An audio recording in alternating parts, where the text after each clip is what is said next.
sack for finito. Finish the game, in the game for the Seattle Seahawks over Kyler Murray. Get him on the ground. The trade paid off. Carlos Dunlap, big man ballin'.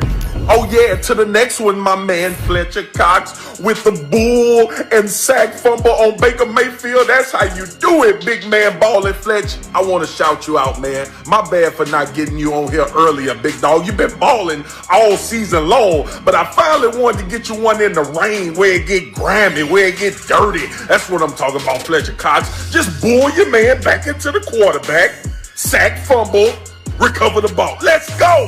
And last but not least, I don't know what y'all want me to say. The Saints had 8 sacks. Yeah, I said 8. Not 1, 2, 3, 4, 5, 6, 7, but 8 sacks. My man Cam Jordan, my man Trey Hendrickson. Oh, you told us, Mina, the man that jumped up with 9.5 sacks. He's one of the league leaders in sacks in the NFL. But shout out to the Saints as they rip through these 8 sacks. That's a bunch of big men balling. The Swagoo had to get them on here. That defense been showing up. That is how you do it. 8 sacks for the New Orleans Saints. They had to be on big man balling. Okay, I gotta say, shout out to our staff here because that was a total surprise for all of us. We miss you, Marcus Spears. Can't wait till you're back. Ryan, that was your first big man balling. My guy. Hey, that was absolutely phenomenal. My guy did it from the house. This is why NFL Live's the best show, man. Y'all guys do it the right way. I'm just glad my dog let me sit in for him, but we still got big man balling. Big man. Made the day. Ballin'. Made the day. We can smile now. All right, we're all smiling. Let's get to Tua Tagovailoa, who wasn't really smiling in this game yesterday for the Dolphins. Struggled mightily throughout the game. Ends up being benched in the fourth quarter after his 6th sack of the game. Now, Brian Flores had said that it wasn't injury related. Here's more from Flores about the decision. Tua wasn't injured. We just felt like it was the best move at that point in the game.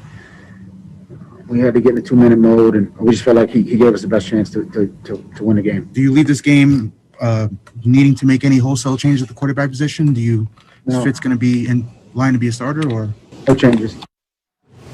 Okay, so no changes, according to Brian Flores. Mina, Tua Tagovailoa, the starter moving forward. What did you make of this decision by Brian Flores, though? I was confused. I continue to be confused because of what he said afterwards, that he was benched for performance. Because when it happened, Laura, I thought, okay, maybe he's hurt or they're afraid of him getting hurt because of how many times he had been sacked. But to say he was benched for performance implies that there's some doubt in Miami about which quarterback can win you football games. I want you to imagine that Ryan Fitzpatrick went out instead of getting picked at the end. Imagine he won that game. What would the conversation be like in Miami and beyond right now? Yeah. The quarterback that you benched, that you brought in your rookie for to replace him, outplayed him and won that game. You would be planting the seeds of doubt about your youngster. Now, I love Brian Flores. I think he's a phenomenal coach. We praise him to no end. He is so good. What he has done with that franchise is remarkable. But to me, this was a misstep because I think he has created confusion inside the building.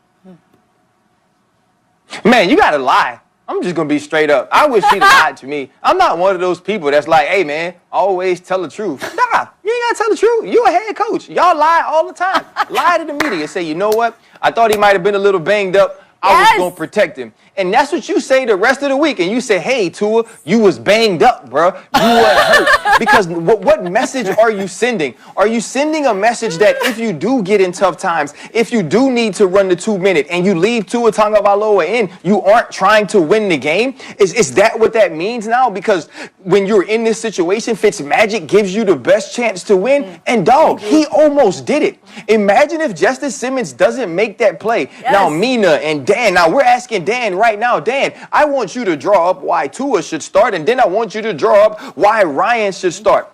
If you make the decision to go to Tua, whether it's long-term or short-term, you have to make every decision that follows in that same way. And Brian Flores has seemed to do that up until this point.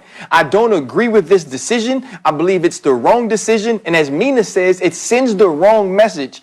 He's actually just lucky that they lost, because had they won, it would be a different conversation. Yeah, I mean, the unknown is a worse feeling than failure. Like there's now the reality of like what could have happened. Yeah. Because listen, like I rewatched the game, it wasn't that bad. Like it was the offensive line getting beat up, but Tua wasn't playing poorly. And now you're sitting there going, maybe he just needed one play. Like maybe one big throw changes the outcome of that game. And Tua goes on this fourth quarter run because now there's the reality of Tua in that offense and organization not knowing how Tua's going to respond in the fourth quarter, backs up against the wall, and he needs to go make that throw because it's coming again. Like this situation is now going to present itself again, right?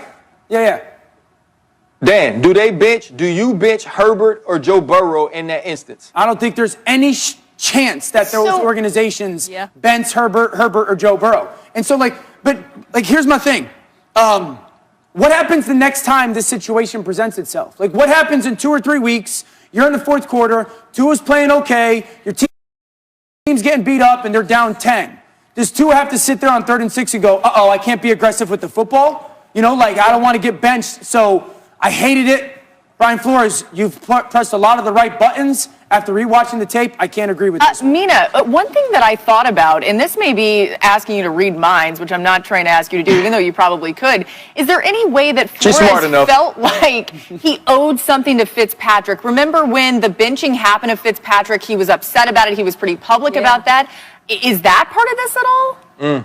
I think what's going on here, and this is not me reading minds, it's just me reading the situation, is you've got a team that is ahead of schedule, right? Like they've drafted a rookie quarterback, they completed the tank, they're playing for the long term, but all of a sudden, they're in playoff contention. All of a sudden, we're talking about them on NFL Live, going to Buffalo and winning the division, and all of a sudden, your timeline's getting mixed up. You know what I'm saying? So Flores, all of a sudden, he's thinking, how do I win this game, when he needs to think simultaneously, how do I do what's best for my rookie quarterback? Those timelines got crossed, and you end up with a bad decision. Yeah, and it's interesting, too, because I still think some of it